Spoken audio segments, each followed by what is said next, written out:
Hi everyone, welcome to Week 10 picks in the NFL. We're kicking it off with Thursday Night Football, where the Washington Redskins travel to Minneapolis to take on the Vikings and their three quarterback headed problem. The Redskins are 2-point favorites on the road, coming off a win in which the San Diego Chargers failed to convert four chances from the 1 yard line at the end of the game. I say take the Redskins. I just don't see any reason to vote the Vikings. They have one play on offense. Give the ball to Adrian Peterson. Otherwise, they don't have anything. And let's not forget who tore Adrian Peterson's ACL, the Washington Redskins. So they've got one way to stop him. But let's see if this is a revenge game for Peterson. I say take the Redskins -2 and likely a horrible Thursday night football game. Now we have Sunday afternoon game. The Seahawks -6 points going to the Falcons. The Falcons are decimated by injuries. The way to beat the Seahawks right now is get to the passer. We've seen in their most difficult games they've played this year against the Panthers, where they faced Greg Ellis. Is that his last? No, my name's mixed up. But Charles Johnson, Star Latulippe, and the Panthers D-line. It was a difficult game. They only won, I believe it was by 5. Again, getting to the passer, getting to Russell Wilson is what is the big way to beat the Seahawks. They're missing their 2 defensive tackles. And the name I was thinking of is Greg Hardy. I knew the number, I knew the face, I knew the college, I just didn't know the last name.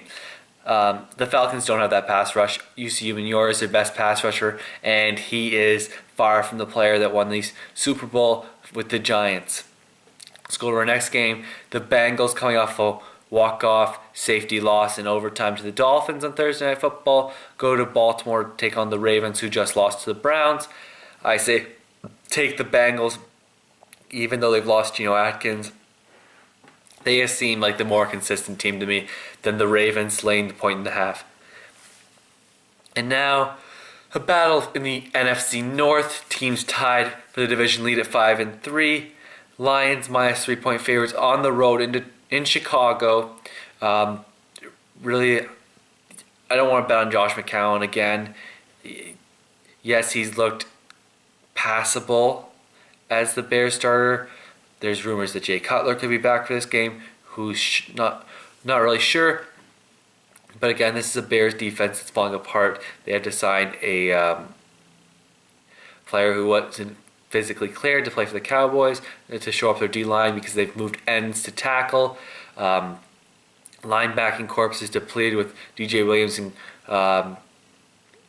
Lance Briggs out for an extended period of time. I say take the Lions. They've got that dominant defensive line with Sue and Fairley anchoring the middle of it. I think they can limit Forte, which will limit the passing game. Take the Lions.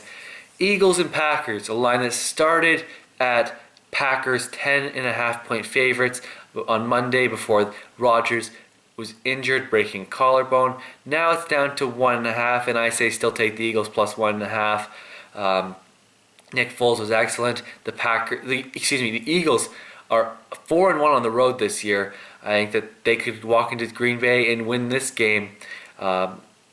McCoy, Bryce Brown have been picking up the yards. Riley Cooper was explosive in the game against the Raiders last week. Deshaun Jackson has been one of the best wide receivers in the NFL this year. So we'll take the Eagles. And the team that the Eagles whipped last week, the Oakland Raiders, are 7-point dogs going to the Giants. And if you're noticing a trend, I am taking another road team. It's going to continue this week. I took a lot of road teams, all except for 2 games I took the road team. I think that the Giants really should only be a couple point favorites. I mean, yes, they've won 2 in a row, but they were horrible for the first 6 weeks of the season. It's hard to see how this team got better. I think the Raiders need to bounce back. Terrell Pryor has been one of the more players that takes a lot of accountability for his play. I think he looks to bounce back after a less than stellar performance against the Eagles. I say take the plus 7 points. Going now, Jags going to Tennessee to take on the Titans. And surprise, you figured out one of the 2 games I'm taking the home team. Titans -11. No reason to bet on the Jags. their best offensive player, Justin Blackmon, out for the year after being suspended for another drug offense.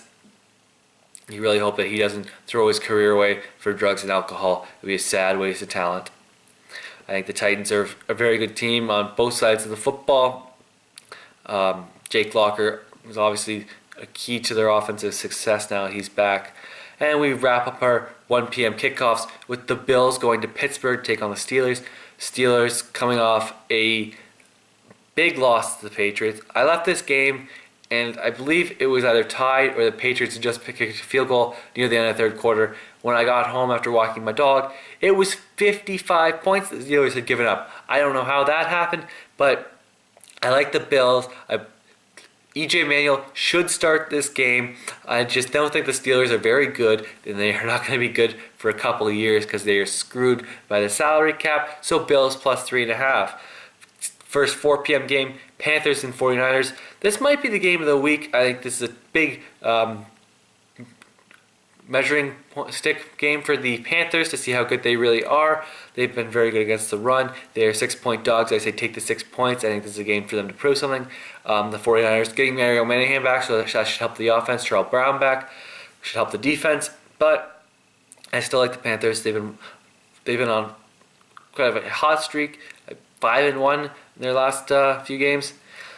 Now we move to the 425 Texans going to Arizona. I think this is one where they want to win it for Gary Kubiak, who they let down in the second half after he collapsed and had a mini stroke, or what's considered a mini stroke. I don't think the Cards are that much better. I think Texans defense is better than the Cards. I think that they're going to be. Case Keenum's been very impressive since he took over as starter, really rejuvenating Andre Johnson's ability to get into the end zone. He's really showing that he still is a top 5 wide receiver and future Hall of Famer. So Texans plus 2, I think they win it outright. Now I got the Broncos, kind of a bye, 7-point favorites going to San Diego, where the Chargers choked against the Redskins, a game they really should have won. I say take the Broncos and the 7 points. You just don't see any reason to bet the Chargers against the Broncos. How do you stop Peyton Manning? Well, the Chargers have none of the formula that we know of getting to the passer and all that other good stuff. Controlled the rushing game, control the clock. That's not the Chargers' specialty, so I say take the Broncos minus 7. Sunday Night Football, one of the better games they've had recently. The Cowboys and Jason Garrett take on another former Cowboys assistant, Sean Payton. Saints minus 7 points. I say take the Saints. That defense has looked good. They had a bad game last week against the Jets where they lost. I think say bounce back at home. Almost impossible to beat the Saints in that dome. So high scoring affair. Saints edge out the Cowboys. And we go to Monday Night Football, battle two Florida teams. The Dolphins coming off a safety win against the Bengals on Thursday Night Football, but also the Richie Incognito, Jonathan Martin bullying scandal. I say despite all that, they're playing Greg Schiano. Yes, Greg Schiano is still a head coach in the NFL. You have to bet the team that Greg Schiano is playing.